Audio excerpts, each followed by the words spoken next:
اللہ بول ہے، اور جتنی بھی دعائیں ہیں، جتنے بھی وظیفے ہیں، جتنی بھی تسبیحات ہیں، جتنی بھی قرآن کی آیتیں ہیں، یہ مبارک بول ہی تو ہیں۔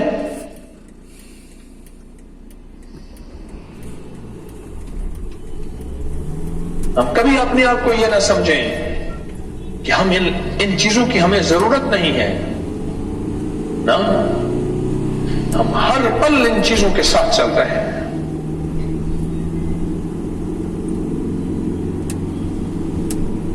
موسیٰ علیہ السلام نے اللہ پاک سے پوچھا، یا اللہ جنت میں میرا ساتھی،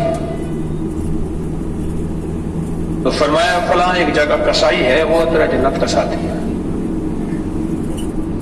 اللہ نے بتایا یہ سفر کیا، چل پڑے، وہاں دیکھا تو ایک بندہ تھا گوشت بیچ رہا تھا، اس نے گوشت بیچا اور تھوڑا سا گوشت کا ٹکڑا جو ہے وہ کچھ بوٹیاں اپنے تھیلے میں ڈالی، چل پڑا۔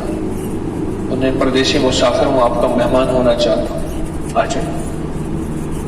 گھر لے گئے، گوشت چیزیں پکائیں اور پکا کے، اماں بوڑھی تھی، بستر پہ پڑی تھی، اس کی خدمت کی، اس کو صاف کیا، اس کو گوشت پکایا، کھلایا، روٹی، اس کو کھانا کھلایا، کھانا کھلا کے پھر سارا باقی بچوں کو دیا، خود کھایا۔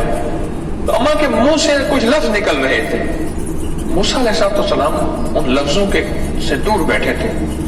تو پوچھا یہ کیا کہہ رہی ہے؟ اماں ہے، بوڑھی ہے، اور بس ایسی باتیں کہہ کیا رہی ہے؟ کہنے لگا اماں کہتی ہے جا تجھے اللہ جنت میں موسیٰ کا ساتھی بنائے۔ اماں اور میں اور موسیٰ، یہ تو میں مچڑی نت جان بلب مائی خوش وسدا وچ ملک عرب، میں اور موسیٰ۔ اماں پھر ایسی باتیں کر رہی ہے، بڑی ماں جو تھی والا بڑی اماں والی گالی کر دی۔ انہوں نے کہا تجھے مبارک ہو، میں موسیٰ ہوں، میرا نام موسیٰ ہے، اللہ کا نبی ہوں، اور میں تجھے ڈھونڈتا ڈھونڈتا آیا ہوں، اور میں نے اللہ سے مانگا ہے، تو میری مراد ہے کہ اللہ جنت میں میرا ساتھی کون ہوگا؟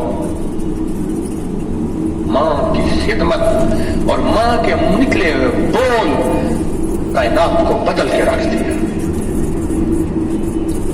اور موسیٰ علیہ السلام میں جنت کا ساتھی بن گیا، ماں کی خدمت اور بولوں نے۔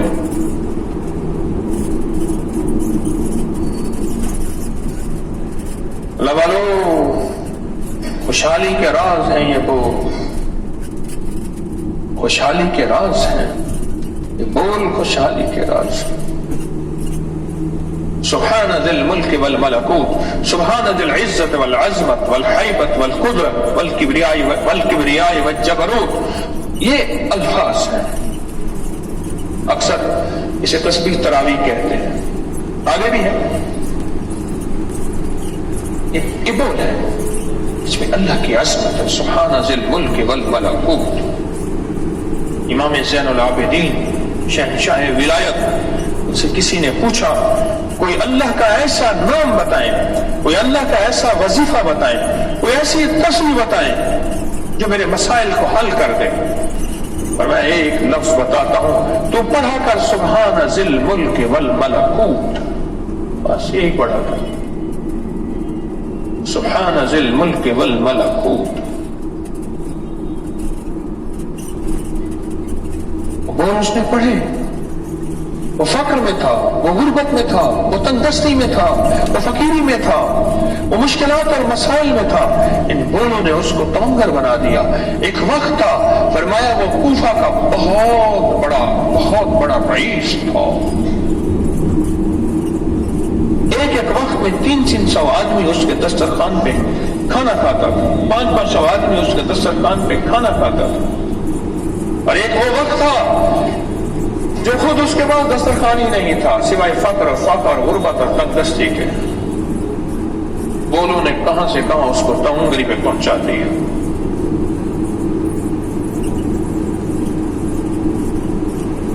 بعض اوقات اللہ والوں کے بول زندگی میں کام آتے ہیں، بعض اوقات والدین کے بول زندگی میں کام آتے ہیں، بعض اوقات مرشد کے بول زندگی میں کام آتے ہیں، اور بعض اوقات کسی مستر کے بول، مستر بے چین، کوئی پریشان تھا، اس نے منہ سے بولا، ایک درویش کہنے لگے میں نے زندگی میں بے شمار حج کیے، ایک مائی حج پہ گم تھی، بیچاری پریشان تھی، میں نے اس کو پکڑا، بوڑھیاں اور تلاش کرتے کرتے اس کے قافلے تک پہنچایا، ان نے جھولی اٹھائی، آگے وائن پکڑا تک اللہ سے حج کروائی رکھے، کروائی رکھے، کروائی رکھے، کروائی رکھے، کروائی رکھے۔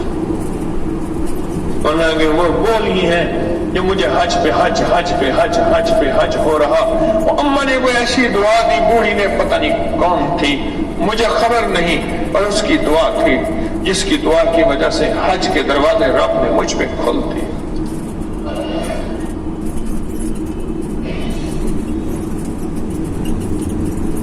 خوشحالی کے راستے، خوشحالی کے راز عرشی بولوں میں بھی ہیں، خوشحالی کے راز، اور فرشی بولوں میں بھی ہیں۔ فرشی بول وہ ہیں جو میں آپ بولتے ہیں،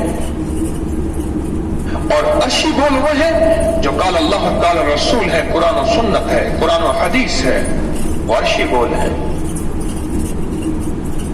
وہ عرشی بول ہے۔ لگے ہماری ایک جو ہے، ہمارے خاندان میں ایک خاتون تھی، وہ ہر بندے کے عیب کو دیکھ کے ویسے منہ بنا کے پھر لوگوں کو ہنساتی تھی، اور لوگ ہنستے تھے، اور ایک خاندان تھا اس کے بچے چنجھے تھے، چنجھائے ہوئے تھے، آنکھیں ان کی بالکل ختم تھیں، وہ ان طرح کر کے چلتی، لوگ ہنستے، اس کی نسلوں میں چنجھے آنا شروع ہو گئے۔ یہ جن کی نسلوں میں خود تھے، مجھے اسی خود بندے نے بتایا، اور چنجھا بچہ میرے سامنے بیٹھا ہوا تھا، آمش آمش آمش عربی میں کہتے ہیں چنجھایا بندے کو، جس کی آنکھیں چندھی ہوں، وہ بچہ کے سامنے بیٹھا ہوا تھا۔